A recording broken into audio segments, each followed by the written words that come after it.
बिस्मिल्लाहिर्रहमानिर्रहीम। अस्सलाम वालेकुम। कैसे हैं आप लोग? उम्मीद करती हूँ आप लोग ठीक होंगे। तो आज मैं आपके साथ शेयर करने जा रही हूँ मटन पाई की बहुत ही आसान और ऑथेंटिक रेसिपी। बहुत ही लजीज और आसानी से बनने वाली डिश है। और अल्हम्दुलिल्लाह जैसे कि सबको पता है कि बकरा ईद आने वाली है, तो बकरे हम लोग ज़रूर ज़िबा करते हैं। तो उसके लिए आप ये रेसिपी एंड तक देखिएगा, कोई भी स्टेप मिस नहीं कीजिएगा। और रेसिपी बहुत ही आसान है, घर के मसालों के साथ मैं बनाऊंगी। तो आप पूरी वीडियो को आखिर तक देखिएगा। और आपसे गुजारिश है कि अगर आप हमारे चैनल पे नए हैं तो चैनल को लाइक और सब्सक्राइब करना ना भूलें। ना स्टार्ट करते हैं। बिस्मिल्लाहिर्रहमानिर्रहीम। हमारे पास मौजूद है जीरा 1 टीस्पून, सौंफ और साबुत धनिया 1/2 टीस्पून, एक दालचीनी की स्टिक, 10 से 12 साबुत काली मिर्च, 4 से 5 लौंगे और एक बड़ी इलायची, 2 से 3 तेज पत्ते हैं, एक मीडियम साइज की प्याज है, 4 से 5 लहसुन के जव्वे हैं और अदरक का एक टुकड़ा है। इन सबको हम कुकर में शामिल कर देंगे। और साथ ही यहाँ पे हमारे पास 6 अदद पाए हैं। वज़न के हिसाब से ये 600 ग्राम बनते हैं। इनको अच्छी तरह से वॉश करके हम कुकर में शामिल कर देंगे। और इसको इतना ही पानी इसमें शामिल करेंगे कि पाए हमारे जो है वो अच्छी तरह से डिप हो जाए। तकरीबन 4 से 5 कप पानी हमने इसमें शामिल किया था और 1 टीस्पून नमक और 1/2 टीस्पून हल्दी हमने इसमें शामिल करके कुकर को तेज़ आंच पे एक सीटी आने तक पकाया था। उसके बाद इसकी गैस निकाल के इसको मीडियम टू लो फ्लेम पर पकाएंगे। अल्हम्दुलिल्लाह पाए हमारे गल के तैयार हो गए हैं। तो इसका कवर हम बंद करके साइड पर रख देते हैं। एक अलग पैन में पाई के लिए ग्रेवी तैयार कर लेते हैं। 1/2 कप यहाँ पे मैंने ऑयल लिया है। आप चाहें तो घी या सरसों का तेल भी इस्तेमाल कर सकते हैं। इसमें एक मीडियम साइज़ की प्याज को गोल्डन ब्राउन होने तक फ्राई कर लेंगे। प्याज को अच्छी तरह से फ्राई कर लीजिए और उसके बाद प्याज को निकाल के हम अलग रख देंगे। इसका इस्तेमाल हम बाद में करेंगे। प्याज यहाँ पे हमारी गोल्डन ब्राउन हो गई है, इसको निकाल के मैं साइड पर रख रही हूँ। अब इसी ऑयल में हम 1/2 कप प्याज का पेस्ट शामिल करेंगे और उसको 3 से 4 मिनट के लिए हाई फ्लेम पर प्याज को अच्छी तरह से भून लेंगे, जिससे प्याज का कच्चापन और मिठास ख़त्म हो जाएगी। प्याज यहाँ पे लाइट गोल्डन ब्राउन हो गई है और इसका पानी जो है ऑलमोस्ट ड्राई हो गया है। तो साथ ही यहाँ पे हम जिंजर गार्लिक पेस्ट भी शामिल कर देंगे 1 टीस्पून। आप चाहें तो क्रश करके या कुटा हुआ भी शामिल कर सकते हैं। तो यहाँ पे भी इसको 1 से 2 मिनट के लिए अच्छी तरह से भून लेंगे। और साथ ही यहाँ पे हम स्पाइसेस शामिल कर रहे हैं। लाल मिर्चें हैं 1 टेबल स्पून, धनिया पाउडर और ज़ीरा पाउडर है 1 टीस्पून। और साथ में ही नमक हमने यहाँ पे 1/2 टीस्पून शामिल किया है, क्योंकि हमने पाए को बनाते वक्त भी नमक शामिल किया था। तो नमक इस्तेमाल करते हुए एहतियात कीजिएगा।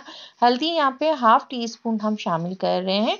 तो इनको भी अच्छी तरह से भून लेंगे और साथ में 1 से 2 टेबल स्पून पानी डाल देंगे ताकि मसाला जले नहीं। और यहाँ पे अब हमने 1/4 कप दही शामिल किया है और इसको दोबारा से भूनना शुरू करेंगे। यहाँ पे हमारी फ्लेम जो है वो मीडियम है। तो जब तक दही का पानी खुशक ना हो जाए और ऑयल सेपरेट ना हो जाए, इतनी देर तक हमने मसाले को भूनना है। तो यहाँ पे शुक्र अल्हम्दुलिल्लाह हमारा मसाला जो है अच्छी तरह से भुन चुका है और ऑयल सेपरेट हो गया है। यहाँ पे हमने जो पाए उबाल के रखे थे वो यहाँ पे हम शामिल कर देंगे और इसमें जो हमने खड़े मसाले शामिल किए थे वो हम डिस्कार्ड कर देंगे। तो यहाँ पे तमाम पाए को डालकर अच्छी तरह से 4 से 5 मिनट के लिए तेज़ आंच पे भूनेंगे, जिससे मसाला जो है वो पायों में शामिल हो जाएगा और इसके अलावा पाए में जो एक मखसूस किस्म की स्मेल होती है वो भी ख़त्म हो जाएगी। तो यहाँ पे आपको भुनाई बहुत अच्छी तरह से करनी है। 4 से 5 मिनट लगेंगे और ऑयल जब तक सेपरेट ना हो जाए आपने इसको इतनी देर तक भूनना है। अगर साबुत मसाला कोई रह जाए तो उसको आप सेपरेट कर दीजिएगा। तो यहाँ पे जब तक हमारा मसाला भून रहा है, आप लोगों से गुजारिश है कि अगर अभी तक आपने हमारे चैनल को सब्सक्राइब नहीं किया है तो चैनल को सब्सक्राइब कर दीजिए और एक अच्छा सा कमेंट कर दीजिए, ताकि हम आपको अपनी नेक्स्ट वीडियो में ग्रीटिंग दे सकें। लास्ट वीडियो का थैंक्स जाता है जाकिर साहब को, खलील अहमद साहब को कोयटा से और सना नुमान साहिबा को लाहौर से। आप लोगों की हौसला अफजाई की वजह से ही हमें नेक्स्ट वीडियो बनाने का हौसला मिलता है।